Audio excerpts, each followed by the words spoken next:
The 80-year-old billionaire was on a date with a dancer, and I was hiding in the window across the street watching through my scope.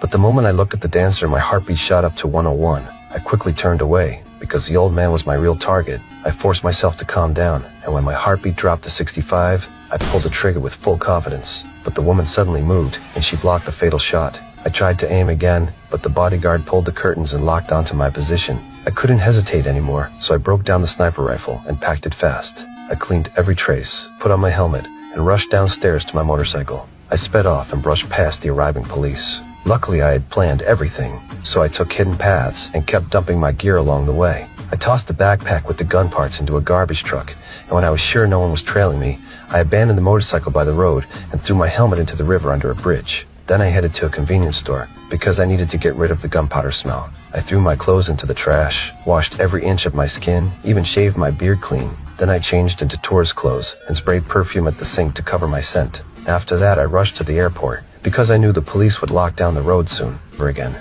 this was life and death. I couldn't take risks. Then I used a fake ID to buy a ticket for another flight. But while waiting, I got a call from my boss. The mission was too important, and failure meant the employer would erase me, so I would be hunted next. I hung up, removed the SIM card, and smashed the phone under my foot. No one could track me now. On the plane, I stayed alert, watching everyone around me. Soon I noticed a man staring at me, so I changed my escape route immediately. When we landed, I booked a transfer flight and he followed me again, same flight. That was the moment I knew the danger was real, but we couldn't make a move in the airport, so I changed my ticket again and checked into the airport hotel. I ordered room service, not because I was hungry, but because I needed tools to protect myself. After the waiter left, I locked the door, balanced the glass on the door handle, and placed a metal tray under it. If anyone tried to open the door, the noise would wake me. I kept the dinner knife beside me and slept on the sofa all night. Luckily, nothing happened. The next morning, I checked the hallway, saw nothing strange, and continued my escape. I finally arrived at my destination, got into my pre-prepared car, but I still didn't dare drive home.